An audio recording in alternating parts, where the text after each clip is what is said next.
Bonjour tout le monde, rendez-vous habituel donc de la lecture de Maria Voltarta de l'Évangile tel qu'il m'a été révélé. Donc comme chaque jour, je vous lis un extrait. Bien sûr, c'est pas tous les livres, moi je lis sans vous, mais je vous partage certains extraits que j'ai pas encore lus. Comme ça, on le découvre ensemble et nous avons devant nous Maria Voltarta qui est une mystique italienne qui recevait pendant la Seconde Guerre mondiale des visions de Jésus et de Marie, plus elle les entendait. C'est-à-dire que des fois, après la vision, Jésus ou Marie prenaient la parole. Donc quand elle dit « je vois », c'est la vision qui commence. Et après, elle dit « la vision se termine », Jésus prend la parole ou Marie prend la parole. Donc aujourd'hui, je vais vous lire, les visions sont dans le désordre puisqu'elles sont très dures. Dans les passages que je vous ai pas lus mais que moi j'ai lus, elle explique que c'est tellement dur que des fois elle fait des blackouts, ce qui est tout à fait compréhensible parce que c'est quelque chose de mystique. Donc, elle les a reçus dans le désordre et elle va les recevoir, l'éditeur les remet dans l'ordre. Donc aujourd'hui, je vous lis la guérison d'un aveugle à Capharnaüm après une leçon de pêche appliquée aux âmes. Alors, 7 octobre 1944. Jésus parle et aussitôt le repos m'envahit.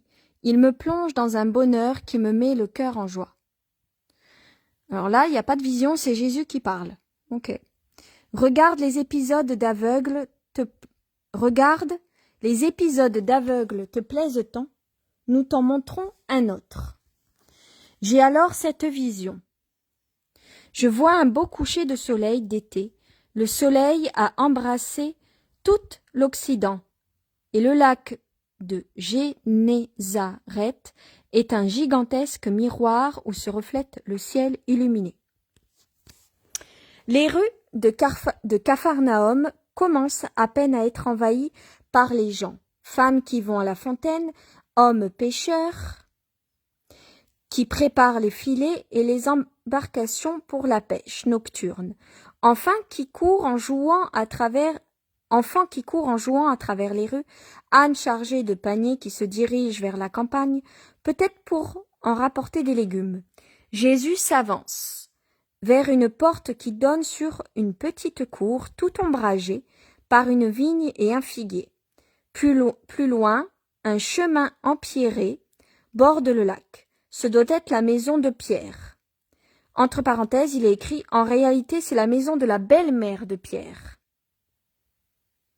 Et elle a mis en petit astérix en bas « En réalité, c'est la maison de la belle-mère de Pierre » est une rectification de Maria Voltarta sur une copie dactylographiée de sa belle-mère au début est un ajout de sa main sur cette même copie.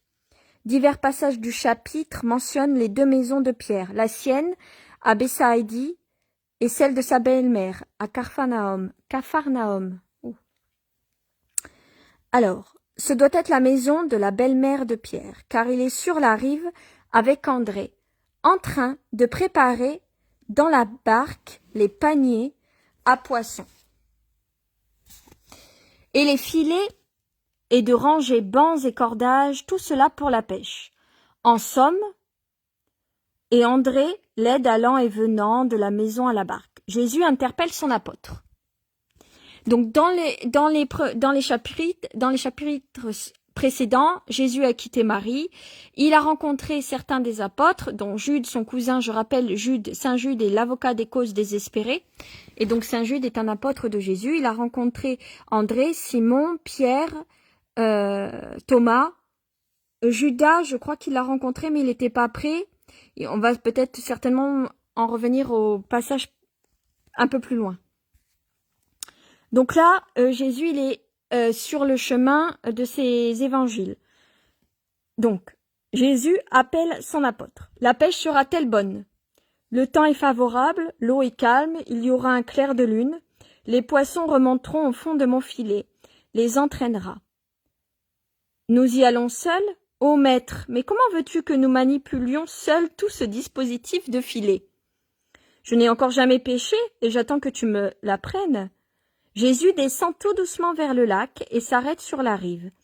De gros sables caillouteux près de la barque. « Regarde, maître, comment on fait? Je sors à côté de la barque de Jacques, fils de Zébédée, et on va ainsi ensemble vers l'endroit favorable.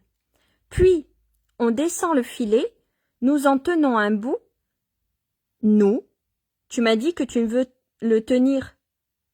Oui, si tu me dis ce que je dois faire. Il n'y a qu'à surveiller la descente. Il faut que le filet descende lentement et sans faire de nœud. Lentement parce que nous aurons sur le lieu de pêche un mouvement trop brusque peut éloigner les poissons. Et sans nœud pour ne pas fermer le filet qui doit s'ouvrir comme une bourse ou si tu préfères, une voile gonflée par le vent. Puis, une fois la descente terminée, nous ramènerons doucement ou bien nous nous avancerons à la voile selon ce qu'il faudra, en faisant un demi-cercle sur le lac. Quand la vibration de la cheville de sécurité nous indiquera que la pêche est bonne, nous nous dirigerons vers la terre et là, presque à la rive, mais pas trop tôt, pour ne pas risquer que la proie nous échappe, pas trop tard pour ne pas abîmer les poissons, et le filet sur les cailloux. Nous hisserons le filet, c'est alors qu'il faut avoir l'œil, car les barques doivent se rapprocher au point qu'on puisse prendre l'extrémité du filet, que passe l'autre barque sans pourtant nous heurter pour ne pas écraser le filet et plein de poissons. C'est compliqué la pêche à cette époque-là. Hein. Fais attention, maître, c'est notre gagne-pain. Garde toujours un œil sur le filet pour qu'il ne s'ouvre pas sous les secousses des poissons. Ils défendent leur liberté par de forts coups de queue. Et s'ils sont nombreux, tu comprends, ce sont des petites bêtes, mais à 10, 100 ou 1000, ils deviennent forts comme le léviathan. C'est la même chose avec les fautes. C'est la même chose avec les fautes, Pierre, au fond. Une seule, ce n'est pas irréparable. Mais si au lieu de s'arrêter à cette première, on ne cesse de les accumuler, il arrive à un moment où la petite faute peut être une simple omission, une simple faiblesse, devient toujours plus forte, se transforme en habitude pour finir en vice capital. Alors ça, c'est une belle leçon que Jésus donne à Pierre. Parfois, on commence par un regard de concupiscence et on termine par un adultère consommé. D'autres fois, c'est un manque de charité verbale à l'égard d'un parent qui finit en violence contre le prochain.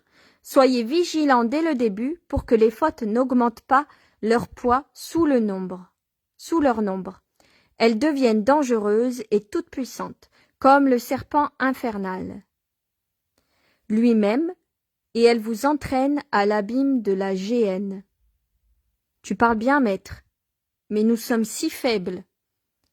Il faut vigilance et prière pour être fort et avoir du secours, et ferme volonté de ne pas pécher, et aussi une grande confiance dans la justice pleine d'amour du Père. Ça, c'est pour ceux qui sont croyants, et spirituels, parce que ça s'arrête pas juste à la foi, ça s'arrête aussi à la spiritualité, le karma, etc.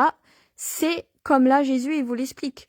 La petite graine, pierre qui mousse ne ramasse pas mousse. Hein. Donc qui vole un œuf vole un bœuf. Quelle que soit l'action que vous faites, si vous faites pas attention, elle peut entraîner une plus grosse action, donc un plus gros karma pour les prochaines vies. Tu dis qu'il ne se montrera pas trop sévère pour le pauvre Simon? Pour le vieux Simon, il pouvait encore se montrer sévère. Mais pour mon Pierre, l'homme nouveau, l'homme de son Christ, non Pierre, il t'aime et continuera à t'aimer. Et moi? Toi aussi, André, et avec toi Jean, Jacques, Philippe et Nathanaël, vous êtes mes premiers élus. Il en viendra d'autres? Il y a ton cousin? Et en Judée? Ah oui, beaucoup.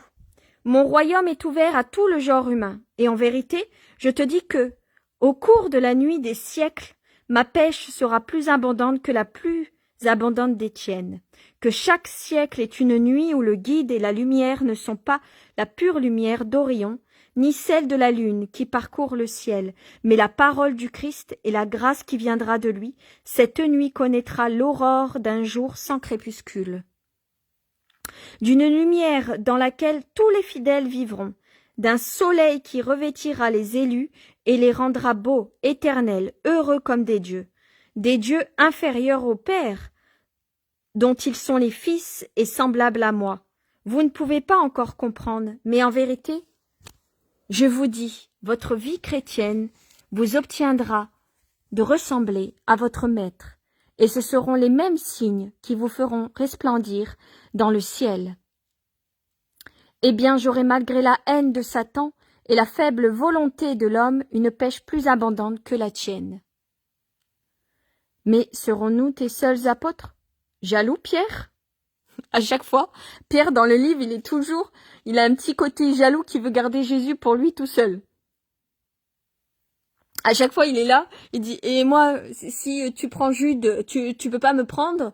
Et à chaque fois, ça me fait rire, parce qu'à chaque fois, Pierre, il a ce petit côté qui veut garder Jésus pour lui tout seul.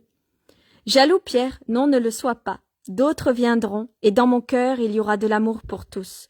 Ne sois pas avare, mais comptez les étoiles et les pierres qui tapissent le fond du lac. Non, tu ne le pourras pas, mais encore moins pourrais-tu compter les battements d'amour de mon cœur qui est capable. As-tu jamais pu compter le nombre de fois où la mer dépose sur le rivage le baiser de ses eaux au cours des 12 lunes? Non, tu ne le pourras pas, mais tu pourrais encore moins compter les vagues d'amour qui se déversent de ce cœur pour donner ses baisers aux hommes. Sois sûr, Pierre, de mon amour. Soyez sûr de l'amour du ciel, de vos défunts, de Jésus, de Marie, des anges. Soyez-en sûrs que le ciel vous aime.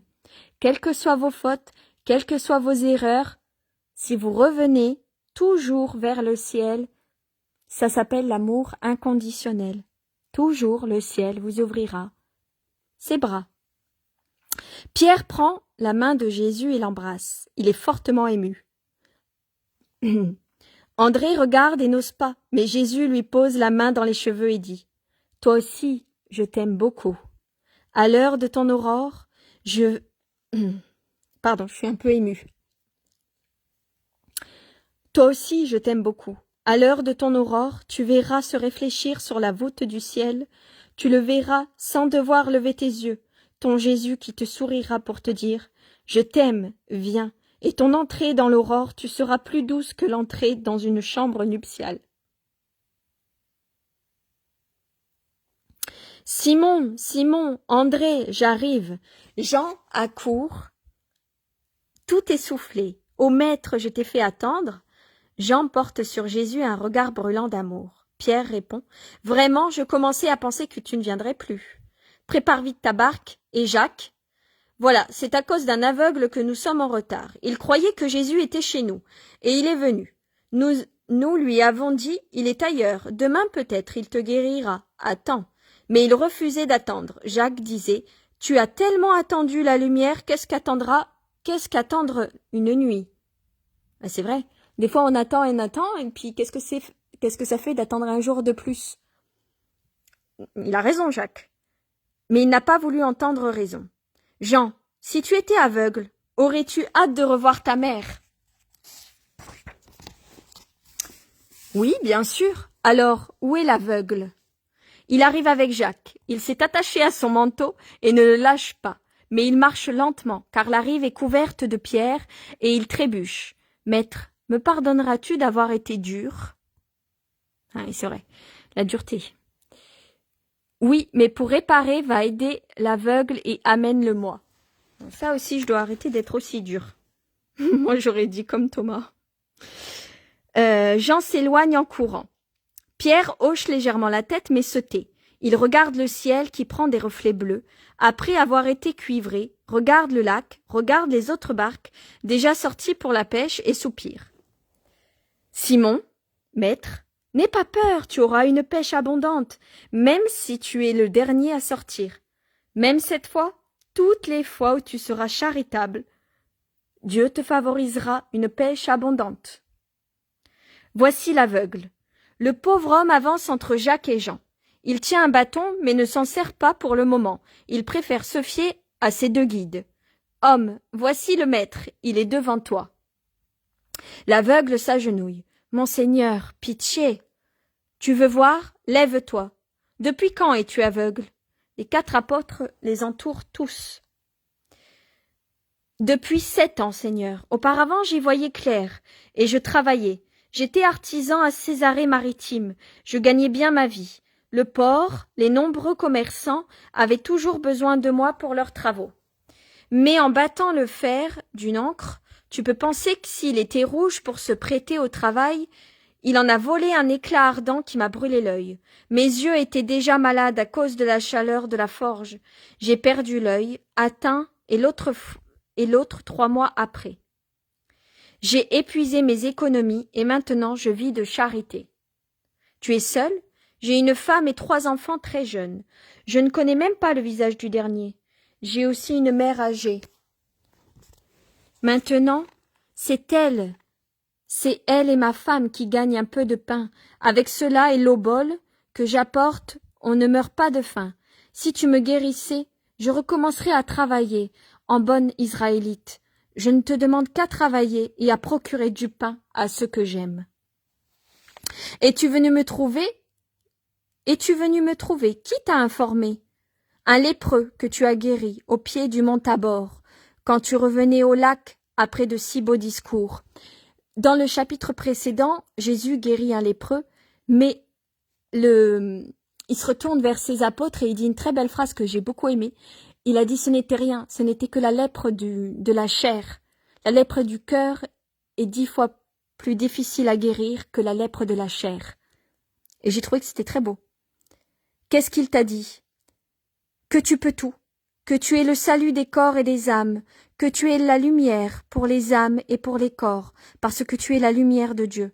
Lui, le lépreux, avait osé se mêler à la foule, au risque d'être lapidé, tout enveloppé dans un manteau, car il t'avait vu passer quand tu allais vers la montagne, et ton visage lui avait mis l'espoir au cœur. Il m'a dit, « J'ai vu en ce visage quelque chose qui m'a assuré.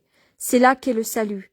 Vas-y, et j'y suis allé. » Il m'a donc répété ton discours et m'a raconté que tu l'avais guéri en le touchant de ta main sans dégoût. Il revenait d'auprès des prêtres après la purification. Je le connaissais car je l'avais servi à l'époque où il avait une boutique à Césarée. Je suis venu en demandant où tu étais dans les villes et les bourgades, et je t'ai trouvé. Aie pitié de moi.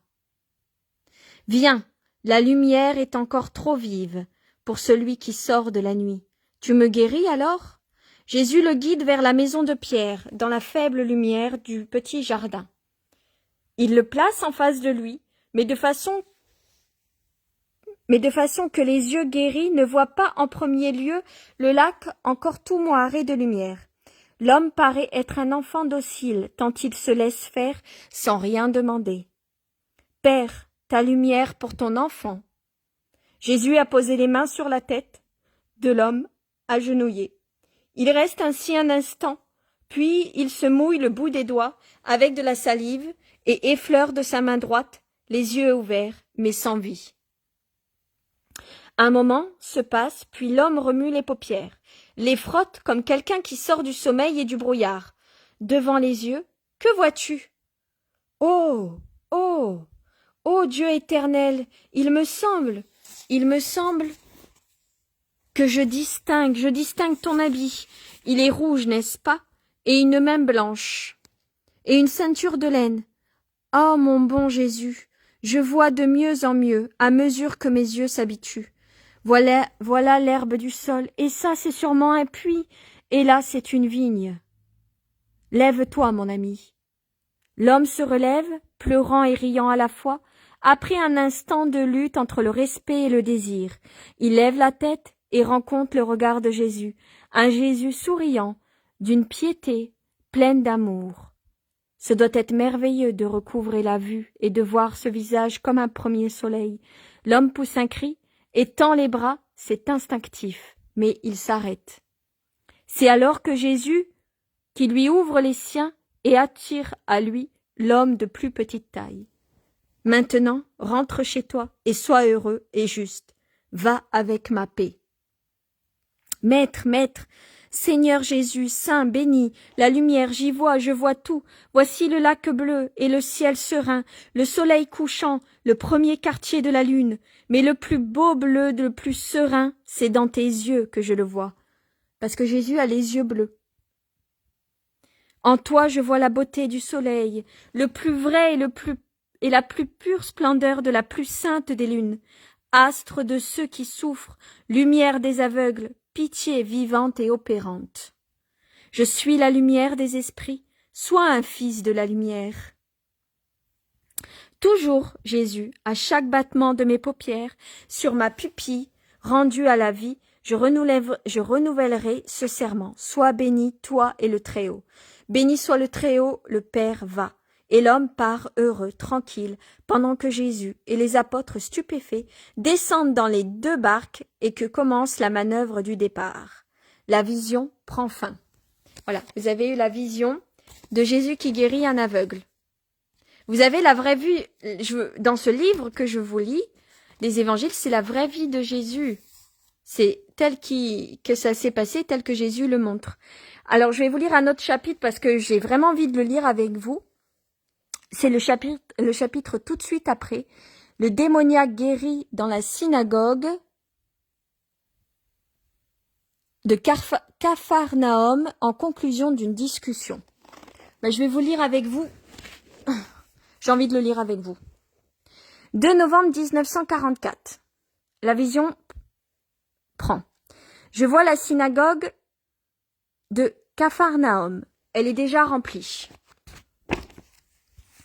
D'une foule qui attend, des gens sur le seuil surveillant la place, encore ensoleillée, bien que l'on aille vers le soir.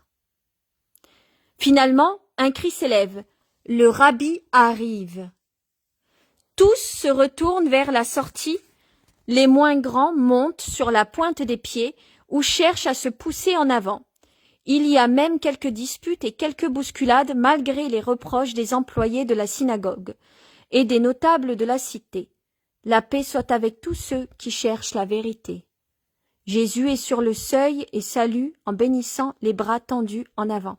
N'oubliez pas que Jésus, avant d'être chrétien, catholique, tout ça, avant d'être chrétien, Jésus était juif et donc était rabbin, avant que la nouvelle religion prenne forme lors de son sacrifice.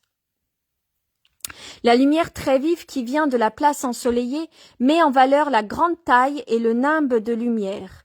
Il a quitté son habit blanc et porte des vêtements ordinaires. Bleu foncé, il s'avance à travers la foule qui lui fait un passage, puis se resserre autour de lui comme l'eau autour d'un navire. « Je suis malade, guéris-moi » gémit un jeune homme qui me semble je sais pas ce qu'il écrit, phtisique, je sais pas le mot, j'arrive pas à le lire, d'après son aspect et qui tient Jésus par son vêtement. Ça s'écrit P-H-T-I-S-I-Q-U-E. Phtisique. Un homme qui me semble chétif peut-être. C'est comme ça s'écrit chétif. Je sais pas. Désolée, j'arrivais pas à lire le mot. Jésus lui pose la main sur la tête et lui dit « Aie confiance, Dieu t'écoutera. Lâche-moi maintenant pour que je parle au peuple. Je viendrai à toi plus tard. » Le jeune homme le lâche et reste tranquille. Qu'est-ce qu'il t'a dit lui demande une femme qui porte un enfant sur ses bras. Il m'a dit qu'après avoir parlé au peuple, il viendra vers moi. Il te guérit alors? Je ne sais pas. Il m'a dit confiance, moi, j'espère. Qu'est-ce qu'il t'a dit? Qu'est-ce qu'il t'a dit? La foule veut savoir. La réponse de Jésus circule parmi le peuple. Dans ce cas, je vais chercher mon enfant. Et moi, j'amène ici mon vieux père. Ah, si âgé voulait venir. Je vais essayer, mais il ne viendra pas. C'est souvent ce qui se passe, vous savez, quand quelqu'un peut quelque chose. Enfin, moi, je l'ai vu avec Chantal quand elle est en tant que médium. Les foules après quand elle avait des messages des défunts. Du coup, les gens avaient tendance à oublier, comme ils font avec des saints hommes ou avec Jésus ou avec des saints, que parfois les gens sont oppressants, à venir comme ça coller les gens, à vouloir quelque chose, et ils oublient une chose aussi, c'est que la personne, elle reste humaine et c'est oppressant. Enfin, je veux dire, là, j'imagine, Jésus est là et tout d'un coup, il y a des gens qui lui sautent dessus et qui lui demandent, tu peux me guérir, tu peux faire ci, tu peux faire ça, tu peux... Franchement, il faut avoir une grande patience, une grande charité, une grande bonté pour pouvoir résister à toutes ces foules qui lui sautent dessus comme des morts de faim qui attendent du pain, quoi. Jésus a rejoint sa place. Il salue le chef de la synagogue qui en fait autant. C'est un homme de petite taille, gras et vieillot. Jésus doit se pencher pour lui parler. On dirait un palmier qui s'incline vers un arbuste plus large que haut. « Que veux-tu que je te donne ?» demande le chef de la synagogue. « Ce que tu veux, ou bien, au hasard, l'esprit te guidera. »« Mais seras-tu préparé ?»« Je le suis. Prends au hasard, je le répète. L'esprit du Seigneur guidera ton choix pour le bien de ce peuple. » Le chef de la synagogue étend la main sur le tas de rouleaux, et il en prend un, l'ouvre et s'arrête sur un passage donné. « Voilà, dit-il. » Jésus prend le rouleau et lit à l'endroit indiqué. « Lève-toi et sanctifie le peuple et dis-leur, sanctifiez-vous pour demain, car ainsi parle Jéhovah, le Dieu d'Israël. L'anathème est au milieu de toi, Israël. Tu ne pourras pas tenir devant tes ennemis, jusqu'à ce que vous ayez écarté l'anathème du milieu de vous. » Il s'arrête, roule le rouleau et le rend. La foule est très attentive. Seul quelqu'un chuchote. Nous allons en entendre de belles contre les ennemis. C'est le roi d'Israël, le promis qui rassemble son peuple. Jésus tend les bras, dans son attitude oratoire, le silence est total. Celui qui est venu vous sanctifier s'est levé. Il est sorti du secret de la maison où il s'est préparé à cette mission. Il s'est purifié pour vous donner l'exemple de la purification. Donc il parle, moi j'explique, il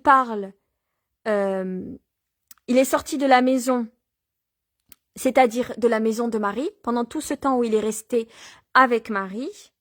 Il s'est préparé à cette mission et s'est purifié. Il parle des 40 jours dans le désert quand il y a eu la tentation du démon. Et après les 40 jours du désert, il a commencé à faire l'évangile.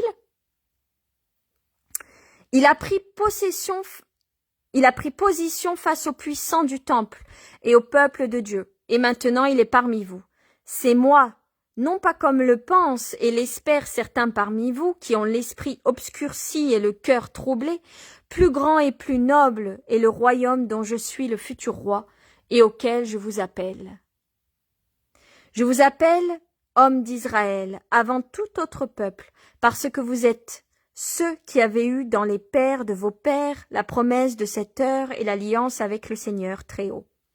Mais ce ne sera pas à l'aide de foules armées, ni par quelque féroce effusion de sang que ce royaume se formera. Ce ne sont pas les violents ni les dominateurs, pas plus que les orgueilleux, les irascibles, les envieux, les luxurieux, les gens cupides qui entreront, mais les bons, les doux, les chastes, les miséricordieux, les humbles, les patients, ceux qui aiment Dieu et leur prochain. Israël, ce n'est pas contre les ennemis de l'extérieur que tu es appelé à combattre, mais contre les ennemis de l'intérieur, contre ceux qui trouvent dans ton cœur, dans le cœur des dizaines des milliers de tes enfants. Ôtez l'anathème du péché de tous vos cœurs si vous voulez que demain le Seigneur vous rassemble et vous dise « Mon peuple reçoit le royaume qui ne sera plus vaincu, ni envahi, ni attaqué par les ennemis. » Demain, quand viendra le lendemain, dans un an ou dans un mois, ne cherchez pas avec la soif malsaine de connaître l'avenir par des moyens qui ont le goût de coupable sorcellerie. Laissez aux païens l'esprit de la pitié, laissez au Dieu éternel le secret de son temps, Quant à vous, dès demain, le lendemain qui succédera à cette heure du soir, celui qui viendra de nuit et surgira avec le chant du coq, venez vous purifier par une pénitence authentique. Repentez-vous de vos péchés pour être pardonnés et prêts pour le royaume. Écartez-vous de l'anathème du péché. Chacun a le sien. Chacun a celui qui contraint aux 10 commandements du salut éternel.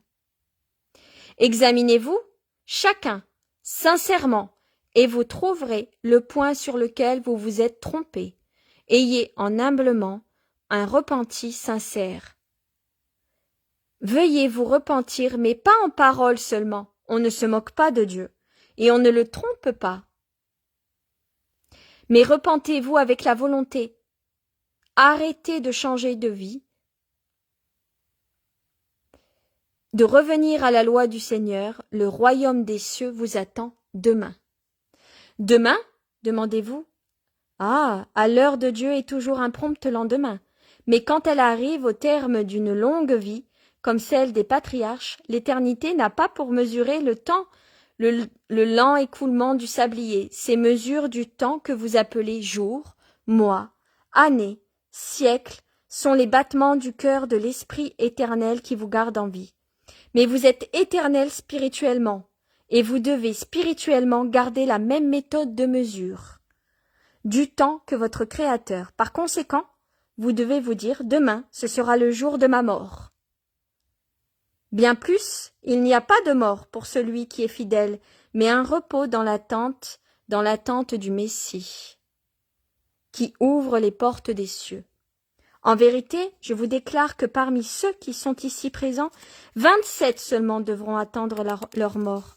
Les autres seront jugés dès avant leur mort, et celle-ci les fera passer à Dieu ou à Mammon sans délai, parce que le Messie est venu, et il est parmi vous, et vous appelle pour vous apporter la bonne nouvelle, vous instruire de la vérité, vous assurer du salut et le ciel. Faites pénitence. Le demain du royaume des cieux est imminent, qu'il vous trouve purs pour devenir les possesseurs du jour éternel.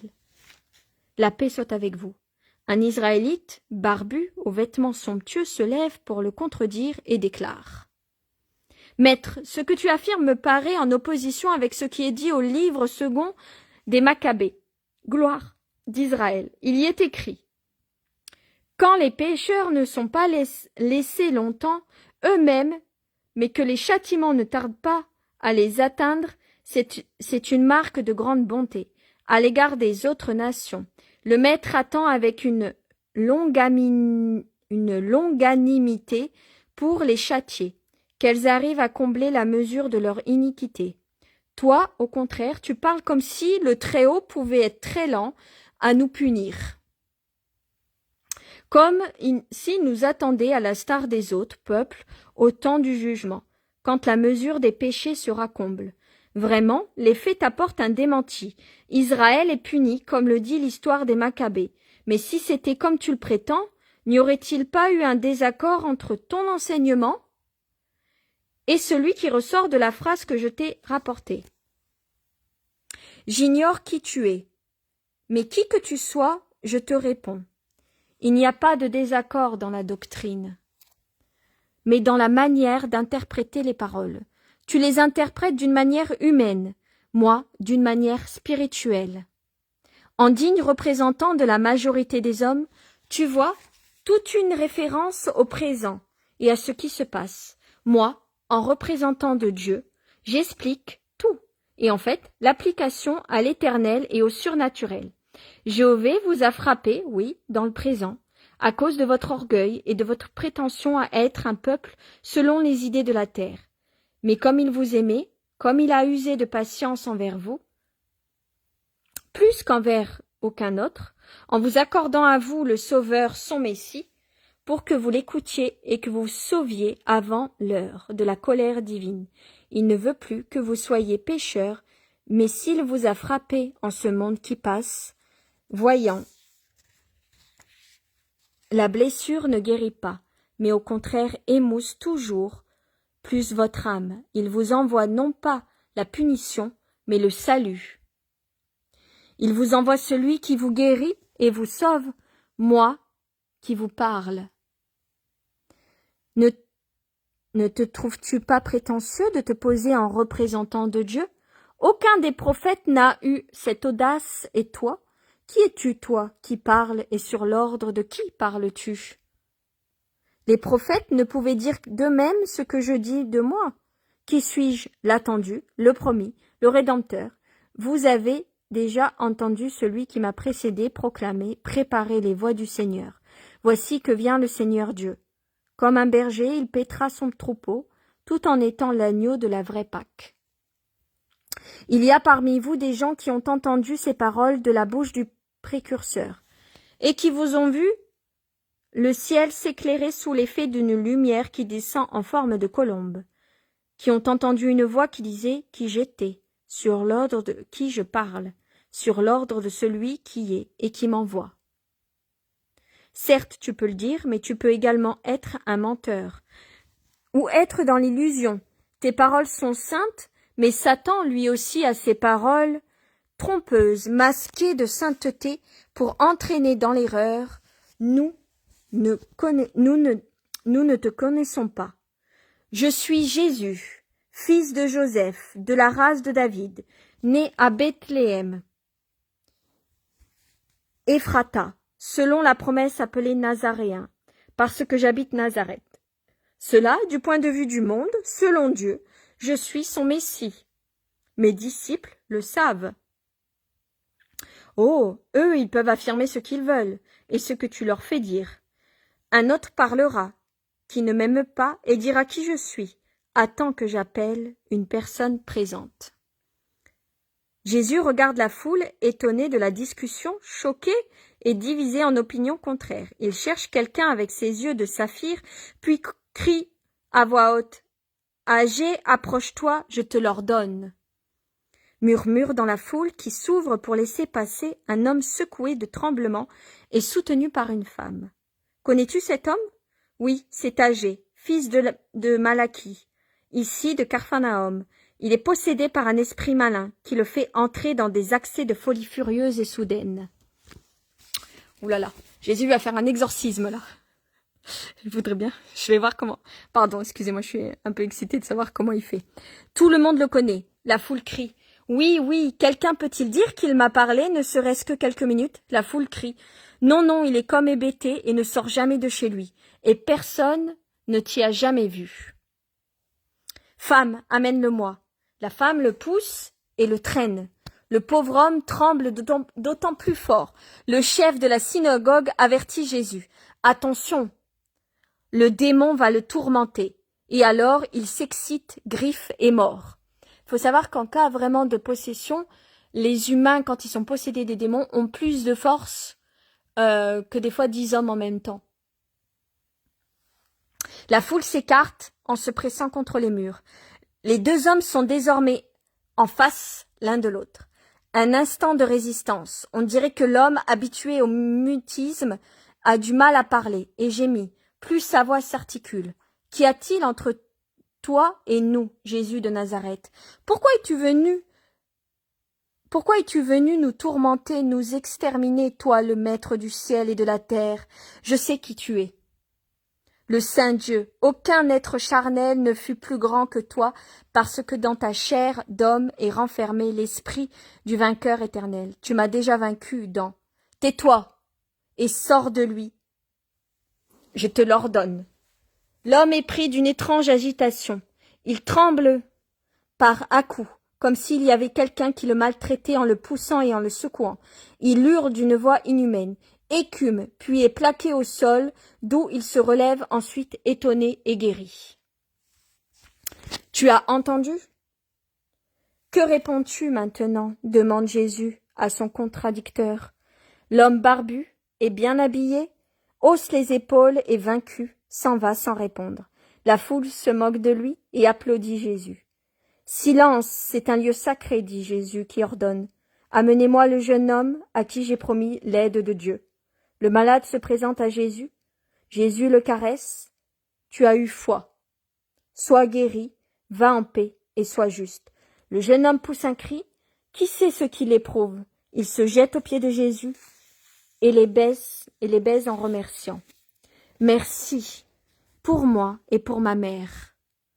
D'autres malades viennent, un jeune enfant aux jambes paralysées. Jésus le prend dans ses bras, le caresse, le pose à terre et le laisse.